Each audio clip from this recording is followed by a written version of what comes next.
नमस्कार, मी विनीत सर स्वागत करतो आपल्या सर्वांच्या ऑनलाईन प्लॅटफॉर्म विनीत ट्युटोरियल्स वर। तर बघा विद्यार्थी मित्रांनो, आजच्या लेक्चर मध्ये आपण डिटेल मध्ये डिस्कस करणार आहोत डिप्लोमाच्या मेकॅनिकल ब्रांचचा 6व्या सेमिस्टरचा संपूर्ण सिलेबस, ज्यामध्ये विषय कोणकोणते आहे, कोणकोणते विषय आम्ही निवडले पाहिजे, कारण या सेमिस्टरला आपल्याला विषय निवडावे लागतात बेटा। तो कोणकोणते विषय आम्ही निवडले पाहिजे, कोणते विषय किती कठीण आहे, किती सोपे आहे, कोणत्या विषयामध्ये मॅक्सिमम स्कोर आम्ही करू शकतो, कोणत्या विषयाचा अभ्यास कशा प्रकारे केला पाहिजे, कोणत्या पुस्तकातून केला पाहिजे, नंतर कोणत्या पब्लिकेशनचे बुक वापरले पाहिजे, त्यानंतर प्रोजेक्ट बद्दल ओरल वगैरे कशी द्यायची, काय द्यायची, या सर्व गोष्टींचं डिस्कशन आपण आजच्या लेक्चरमध्ये करणार आहोत। आणि त्यासोबतच बघा बेटा, तुम्हाला सर्वांना ठाऊक असेल की हे तुमचं शेवटचं सेमिस्टर आहे, लास्ट सेमिस्टर आहे स्वतःला प्रूव्ह करण्यासाठी। बघा, तुम्हाला सर्वांना माहिती असेलच की 5वं सेमिस्टर आणि 6वं सेमिस्टर या दोघांचा ॲग्रीगेट मिळून तुमच्या इंजिनिअरिंगच्या डायरेक्ट सेकंड इयरला तुम्हाला ऍडमिशन मिळत असते बेटा। आणि बघा, 5वं सेमिस्टर तर आता झालं, तुमच्या हातात उरले फक्त आणि फक्त 6वं सेमिस्टर। तर बघा, या सेमिस्टरला जबरदस्त स्कोर करा, तोडून फाडून टाका डायरेक्टली।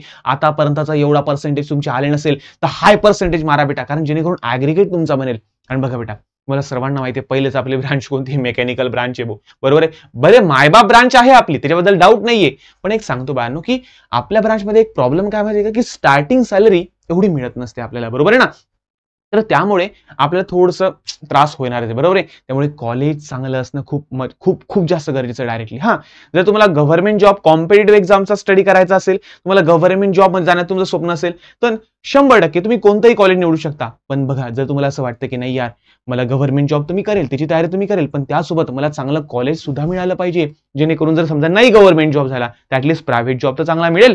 मग त्यासाठी कॉलेज चांगलं असणं महत्त्वाचं बेटा। जेवढं चांगलं कॉलेज असेल तेवढं चांगलं नॉलेज असेल। त्यामुळे सांगतो बाळांनो, बघा या कॉलेजच्या गायडन्स बद्दल तर मी संपूर्ण गायडन्स तुम्हाला करेल, त्याबद्दल तुम्ही टेन्शन घेऊ नका। विनीत सर या युट्यूब चॅनलवर शेवटपर्यंत मी तुम्हाला गायडन्स करेल बेटा, की कॉलेज कसं निवडावं, कोणतं कॉलेज निवडावं, त्या कॉलेजमध्ये काय काय गोष्टी असल्या पाहिजे, कोणकोणत्या सुविधा असल्या पाहिजे, त्याचं प्लेसमेंट कसं बघावं, ओरिजिनल आणि रिअल जे पण काय असेल ते, ठीक आहे ना, सर्व गोष्टी सर्व मार्गदर्शन तुम्हाला राहील बेटा, काहीच काळजी करू नका। कारण कसं तुम्ही माझ्यासोबत फर्स्ट इयर पासून जुळलेले बेटा, तर तुमचा मोठा भाऊ म्हणून एवढं तुम्हाला देणं लागतो बेटा मी, ठीक आहे ना। तर फ्री ऑफ कॉस्ट सर्व युट्यूबवर आपलं प्रोव्हाइड होईल, प्रॉपर कॉलेजची लिस्ट वगैरे सर्व तुम्हाला मिळेल बेटा, काहीच काळजी करू नका बेटा, ठीक आहे ना। चला असो, तर बघा आजच्या लेक्चरमध्ये सर्व गोष्टींबद्दलचं डिस्कशन होईल। आणि हो, जर तुम्ही चॅनलवर नवीन असाल तर विनीत सर आणि विनीत ट्युटोरियल या दोघी चॅनलला तुम्ही सबस्क्राइब करून द्या आणि डाउनलोड करून घ्या विनीत ट्युटोरियल ऍप्लिकेशन, ज्यामध्ये डिप्लोमाचे ऑनलाईन क्लासेस, त्यासोबतच आता लवकरच कॉम्पिटिटिव्ह एक्झाम म्हणजे डिप्लोमाच्या नंतर जे पण काही गव्हर्नमेंट जॉब वगैरे असतात त्याचे जे एक्झाम्स असतात, कॉम्पिटिटिव्ह एक्झामच्या स्टडी, त्याच्याबद्दलचे संपूर्ण लेक्चर तुम्हाला आपल्या ऍप्लिकेशनवर मिळून जाईल।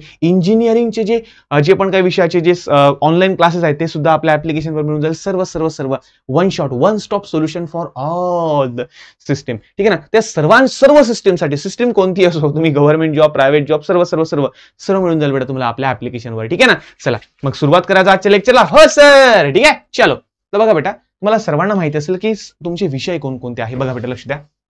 तर सर्वात पहिले तुम्हाला आहे बेटा emerging trends in mechanical engineering, सर्वात बेस्ट विषय बेटा हा। पण प्रॉब्लेम काय माहिती का, की याचं तुम्हाला असणार बेटा ऑनलाईन एमसीक्यू एक्झाम। बघा बेटा, ज्याच्या समोर स्टार आणि हॅश असतं तो ऑनलाईन एमसीक्यू असते, बरोबर आहे। तर बघा बाळा, 90 मिनिटाचा टाइम तुम्हाला मिळेल आणि 70 मार्काचा तुमचा असणार बेटा ऑनलाईन एमसीक्यू एक्झाम। तर विषयाचं नाव आहे emerging trends in mechanical engineering. म्हणजेच काय, की यामध्ये तुम्हाला शिकायचं की आता लेटेस्ट ट्रेंडिंग मध्ये काय आहे।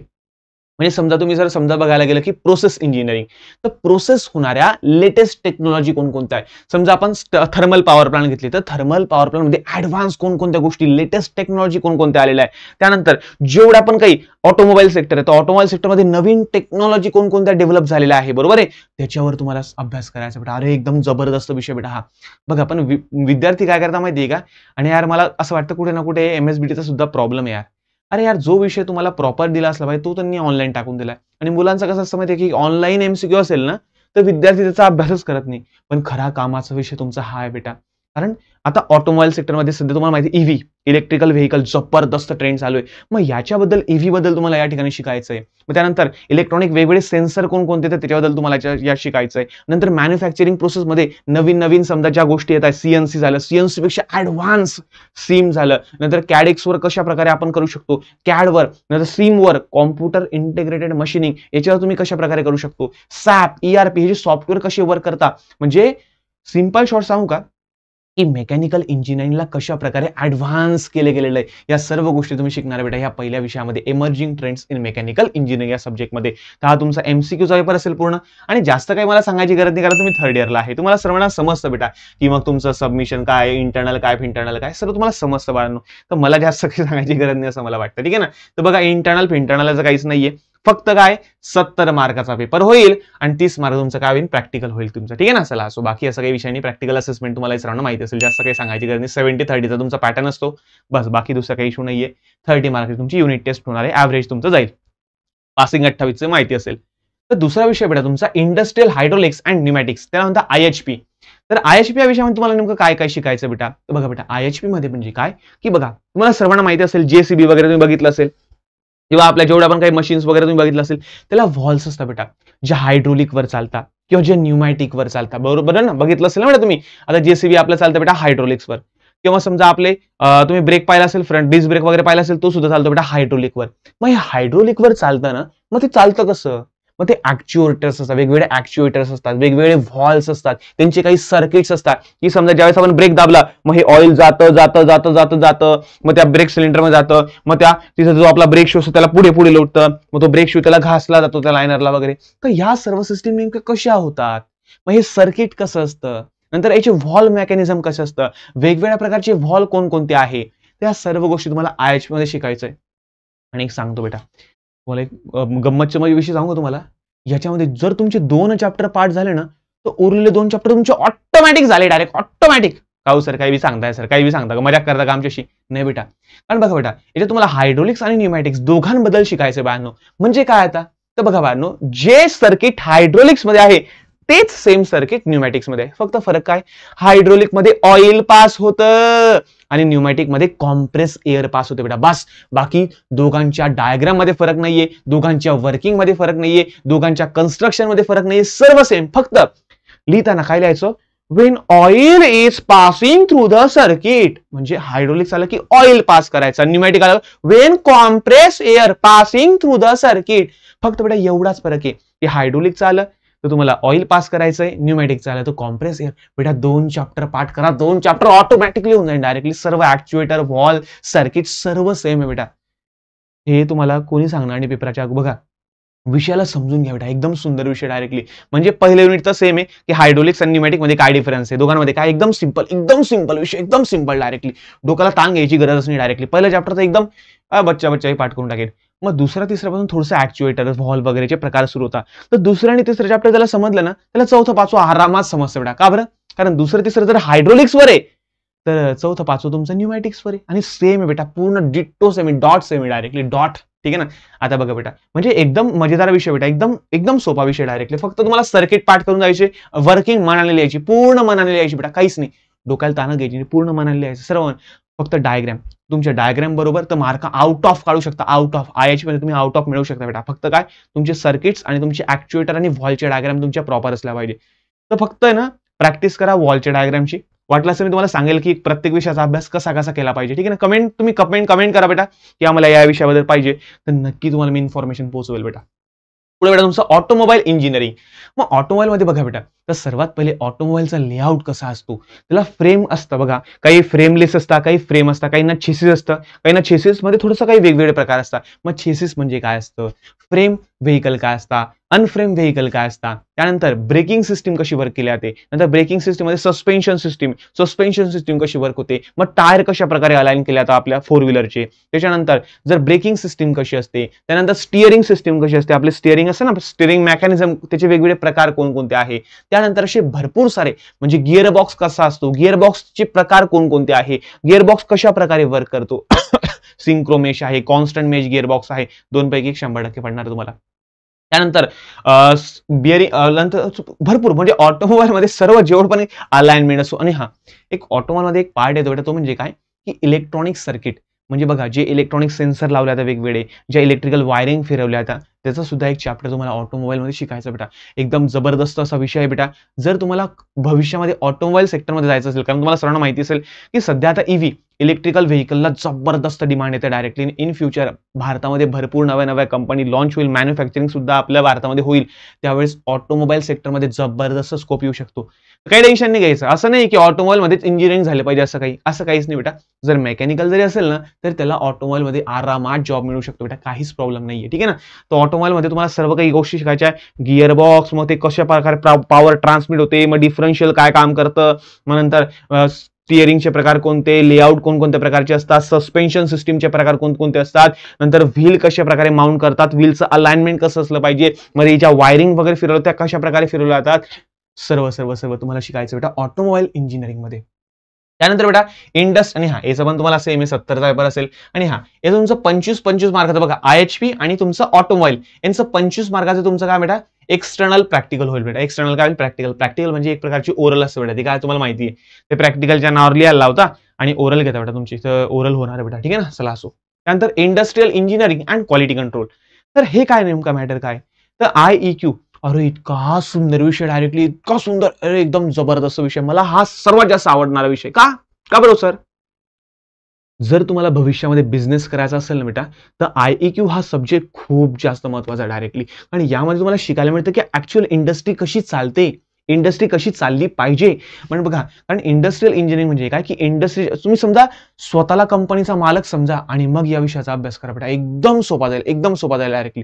मी दरवर्षी विद्यार्थ्यांना हे सांगतो की IEQ मध्ये कसं माहिती का, बघा याच्यात तर MCQ पूर्ण हे पूर्ण थेरी डायरेक्ट, याच्यात एकही न्यूमेरिकल नाहीये. ऑटोमोबाईल मध्ये पण पूर्ण थेरी, तुम्हाला काही जास्त न्यूमेरिकलचा विषय नाही. पण IEQ मध्ये ना काही न्यूमेरिकल्स बेटा, म्हणजे क्रिटिकल पाथ मेथड झालं, CPM झालं, PERT झालं, बरोबर आहे. नंतर स्टॅटिस्टिकल क्वालिटी कंट्रोल मध्ये थोडेसे न्यूमेरिकल्स आहे याच्यामध्ये. म्हणजे जवळपास तुम्ही असं पकडून झाला की 10 मार्काचे न्यूमेरिकल तुम्हाला परीक्षेत विचारले जातील, 10 ते 12 मार्काचे न्यूमेरिकल परीक्षेला येतील. बाकी संपूर्ण तुमचा पेपर असतो बेटा 102 मार्कांचा ऑर सहित. तर 102 पैकी तुम्ही असं पकडून झाला की 12 मार्काचा तुमचा काय असणार आहे बेटा न्यूमेरिकल्स, म्हणजे 90 मार्काची तुमची थेरी असणार आहे बेटा. तर तुम्ही थेरीवर सुद्धा या विषयाला काढू शकता. पण CPM आणि PERT न्यूमेरिकल करून जा बेटा. एकदम सोपे डायरेक्टली. बघेल मी. जर तुम्ही कमेंट करशाल, तुमच्या मोठ्या भाऊला सपोर्ट करशाल, जास्तीत जास्त विद्यार्थ्यांपर्यंत व्हिडिओला शेअर करशाल आणि व्हिडिओला लाईक वगैरे करशाल, तर मी नक्की वाटलं असं CPM आणि PERT जे न्यूमेरिकल्स मी घेऊन वाटलं असं. बस टेन्शन नका घ्या बेटा. ठीक आहे. चला असो. तर याच्यामध्ये तुम्हाला शिकायचं की एखाद्या इंडस्ट्रीमध्ये एखादी समजा प्रोसेस चालू, ती प्रोसेस कशा प्रकारे होते, मग वर्क मेथडॉलॉजी, वर्क करण्याची मेथड, नंतर मग समजा पार्ट प्रोग्रेस, सर्व एकदम प्रॉपर सिक्वेन्शियल, एकदम फ्लो.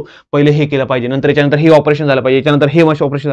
अरे प्रॉपर लेआउट, वर्कचा लेआउट, नंतर तुमचं वर्क स्टडी, मेथड स्टडी, या सर्व गोष्टी तुम्हाला शिकायच्या बेटा इंडस्ट्रियल इंजिनिअरिंग मध्ये. त्यानंतर चुका कशा प्रकारे आपण मिनिमम करू शकतो, झिरो टेक्नॉलॉजी म्हणजे झिरो वेस्ट टेक्नॉलॉजी, ही तुम्हाला शिकायचं आहे. जापानीज कायझन टेक्नॉलॉजी, बरोबर आहे.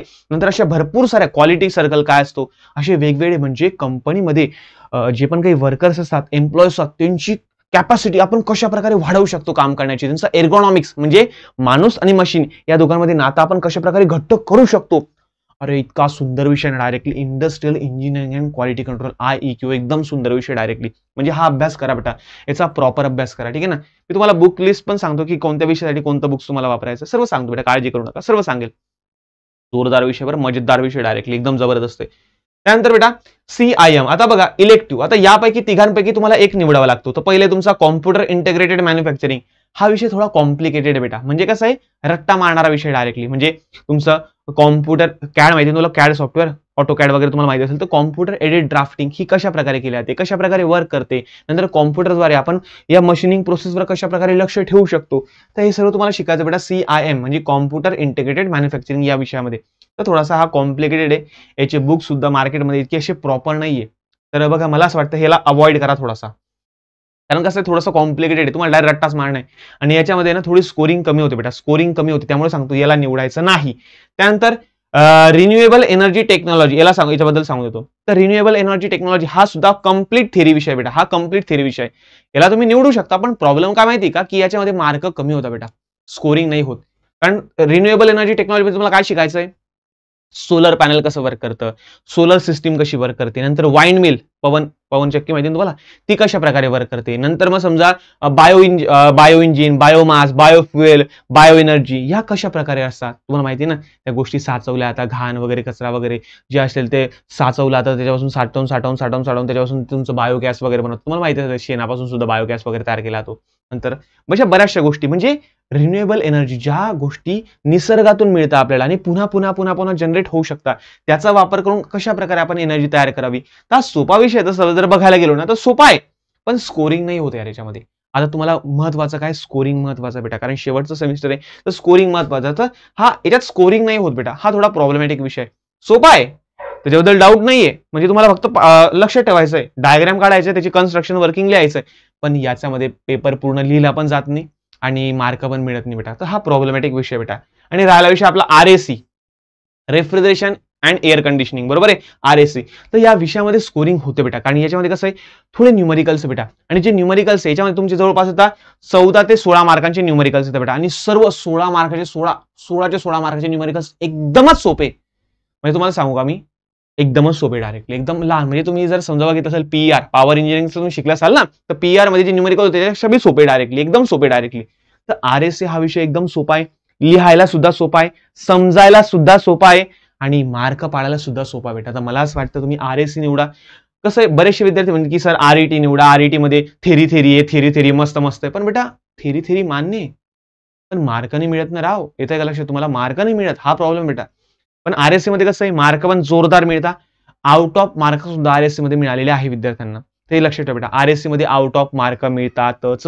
आता हे तुम्हाला मी का सांगतो, वाटल्यास तुम्ही तुमच्या सिनियरला विचारा, मला जाऊ द्या, तुमच्या सिनियरला विचारा बेटा, ठीक आहे ना. तर RAC हा सब्जेक्ट छान आहे, सोपा पण आहे, मस्त पण आहे. डायग्राम तुम्हाला याच्यामध्ये मॅक्सिमम तुम्हाला डायग्राम काढायचं, थेरी लिहायची. रेफ्रिजरंट कोणकोणत्या प्रकारचे असतात, मग आपलं फ्रीज कसं काम करतं, आपला AC कसा काम करतो, ते AC नंतर समजा तुमच्या बाहेरचे इंडस्ट्रियल जे आपले AC असतात ते कसे काम करतात, इंडस्ट्रियल जे डीप फ्रीजर असतात ते कसे काम करतात, कोल्ड स्टोरेज कसं काम करतं, हे सर्व तुम्हाला शिकायचं आहे RAC मध्ये, ठीक आहे ना. तर सुंदर विषय, मस्त विषय बेटा, हा तुम्हाला छान वाटेल, आवडेल पण, तर तुम्ही हा घेऊ शकता, तुमची इच्छा. बाकी माझं सांगणं काम आहे, पण बेटा या दोघांपैकी कोणताही या, पण याला घेऊ नका बरं. हा म्हणजे तुमची बांधे करून टाकेन डायरेक्ट, हा म्हणजे समजणार बी नाही. पहिली गोष्ट तुम्हाला फुल्ली रट्टा मारायचा आहे, कॉन्सेप्ट समजणे खूप कठीण आहे. का, कारण मी बघितले बेटायचे भरपूर पब्लिकेशनचे पुस्तक बघितले, पण मला तसं काही वाटलं नाही. हा, पण जर तुम्ही रेफरन्स बुकचा वापर करशाल तर तुम्हाला हा विषय चांगला जाईल. का, कारण आम्हाला डिग्रीला सुद्धा होता, स्ट्रीम नावाचा सब्जेक्ट होता आम्हाला, ठीक आहे ना. तर कॅडकॅम नावाचा एक विषय होता, तर कॅडकॅम मध्ये आम्हाला हे सर्व काही आम्ही शिकलेलो आहे बेटा. तर आम्हाला माहिती आहे की त्याचा पुस्तकातून आम्हाला खूप त्रास झाला होता. तर रेफरन्स पुस्तकात तुम्हाला एक एक पार्ट कुठून शोधावा लागेल आणि तुम्हाला तसा अभ्यास करावा लागेल. तर स्ट्रीम सोडून या दोघांपैकी तुम्ही कोणताही घेऊ शकता, पण हा कम्प्लिटली थेरी आहे, हा थेरी प्लस न्यूमेरिकल बेटा. हा जो RAC ना, हा थेरी प्लस न्यूमेरिकल दोघी बेटा. त्याच्यामध्ये मार्क मिळतात. वाटलं तुम्ही कोणालाही विचारा, RAC मध्ये स्कोरिंग होते, आउट ऑफ मार्क विद्यार्थी काढतात, पण RET मध्ये स्कोरिंग नाही होता, हे लक्षात ठेवा. त्यानंतर एंटरप्रेन्योरशिप डेव्हलपमेंट. आता एंटरप्रेन्योरशिप डेव्हलपमेंट म्हणजे काय, की तुम्हाला जर बिझनेस करायचा आहे, स्टार्टअप करायचा, तर तुम्ही कोणकोणत्या गोष्टी लक्षात आणल्या पाहिजे, तर याबद्दल भरपूर साऱ्या गोष्टी तुम्हाला इथे शिकायच्या. पण बघा बेटा, विषय काय होऊन गेला, आपली एज्युकेशन सिस्टम अशी बनवली गेलेली आहे की जे विषय खरंच आपल्यासाठी कामाचे आहे ना, तर ते काय करता माहिती काय, त्याचं इंटरनल देऊन टाकता, नाही त्याची एक्झाम MCQ करून टाकतात. हा एमर्जिंग ETM हा विषय खूप चांगला होता, महत्वाचा होता, याला त्यांनी MCQ बनवून टाकला, तर विद्यार्थीला वाचणारच नाही. विद्यार्थी फक्त MCQ वाचून विषय क्लोज करतील. आता एंटरप्रेन्योरशिप डेव्हलपमेंट, आता हा जो विषय याचं तुम्हाला फक्त त्यांनी काय ठेवलंय, 50 मार्काचं इंटरनल ठेवलंय, बस. बाकी असाइनमेंट ठेवून दिलं, विषय क्लोज केला. अरे यार, असाइनमेंट जर तुम्ही ठेवलं तर पुरा अभ्यास करणारच नाही, मग कसं काय पुरं स्टार्टअप तयार करणार आहे. अरे नाही बनणार बेटा, विद्यार्थी बिझनेसमॅन बनणारच नाही, कारण असे विषय जर त्यांना इंटरनल ठेवायला लागले तर कसं होणार आहे. तर हा विषय खरंच चांगला आहे बेटा. जर तुमचा कॉलेजमध्ये शिकवणारा कोणी चांगला असेल तर याची लेक्चर तुम्ही अटेंड करा. अरे भरपूर नाविन्यपूर्ण खूप जबरदस्त सिलेबस आहे बेटा, की स्टार्टअप कसा करायला पाहिजे, विद्यार्थी कुठे कुठे चुकतात, मग काय काय गोष्टी आपण डोक्यात ठेवल्या पाहिजे स्टार्टअप करताना, मग कशा प्रकारे आपण समजा एखादी गोष्ट स्टार्टअप त्या कंपनीत कशा प्रकारे आपण काम केलं पाहिजे, काय काय गोष्टी शिकल्या पाहिजे, किती पैसे, म्हणजे सर्व गोष्टी शिकायच्या यार. चांगला विषय, पण जाऊ दे आता, तुमचं दैवयोग तसं आहे. नंतर कॅपस्टोन प्रोजेक्ट बेटा, तुम्हाला माहिती मेजर प्रोजेक्ट तुम्हाला या सेमिस्टरला सबमिट करायचा आहे. तर बघा कसं असतं माहिती का, की प्रोजेक्ट बघा, जर इझी असेल, तुम्हाला जर खरंच बनवता असेल, तुमची टीम चांगली असेल, 4 जणांची टीम असते, 4 जण जर चांगले असेल तर प्रोजेक्ट तुम्ही बनवू शकता बेटा. नाही तर बघा तुमची इच्छा, बाकी तुम्ही समजून घेत असाल तर जास्त टाइमपास करू नका, कारण बघा शेवटच्या सेमिस्टरचे मार्क महत्वाचे असतात. पहिले सांगतो बाळांनो तुम्हाला, ठीक आहे ना. तरी कामं करू नका. बघा याच्यानंतर तुम्हाला जवळपास 3 ते 4 महिने सुट्या राहतील. डिप्लोमाच्या एक्झाम नंतर, रिझल्ट नंतर तुम्हाला 3 ते 4 महिने सुट्या राहतील बेटा.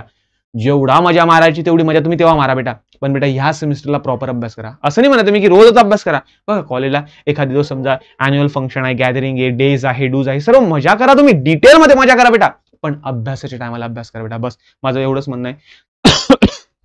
कॅप्स्टोन प्रोजेक्टचं बघा तुम्ही समजून गेला असेल काय करायचं काय नाही. जर टीम चांगली असेल तर चारी जर एकदम जबरदस्त असेल ना तर प्रोजेक्ट नक्की बनवा बेटा. पण चारींमध्ये एकच काम करणार आणि 3 फक्त आयते खाणार आहे किंवा 3 म्हणतात तू कर रे भाऊ मला नको सांगू. तर बेटा बघा तुम्ही समजलं असेल तुम्हाला काय करायचं काय नाही करायचं. ठीक आहे ना.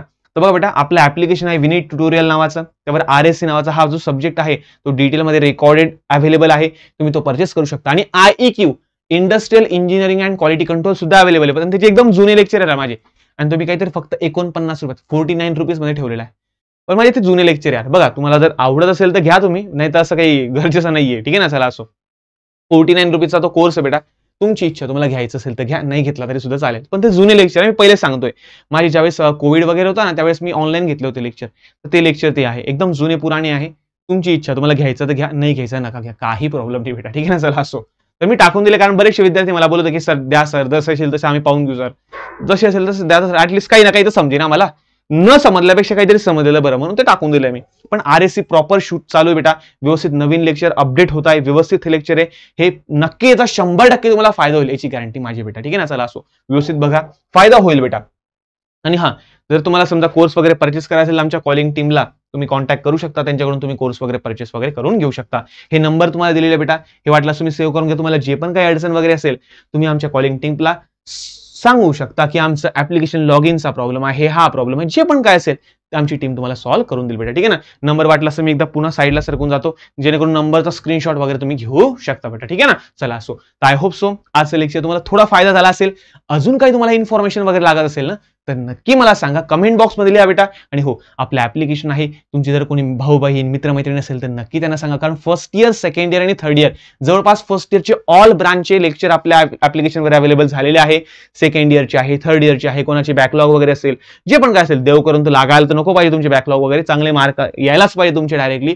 पण जर तुमच्या कोणीच्या मित्रांचे मैत्रिणीचे असेल तर नक्की त्यांना सांगा बेटा. आणि कमीत प्राइजेस मध्ये बेस्ट क्वालिटी आम्ही तुम्हाला देत असतो. ठीक आहे ना. चला तो आय होप सो आजचं लेक्चर तुम्हाला समजलं असेल. जे पण तुमचे डाऊट्स असेल नक्की कमेंट बॉक्समध्ये टाका. मी प्रयत्न करेल त्याच्यावर व्हिडिओ सोल्युशन घेऊन यायचे. ठीक आहे ना. चला तर भेटूया पुढच्या नवीन व्हिडिओमध्ये. तोपर्यंत धन्यवाद.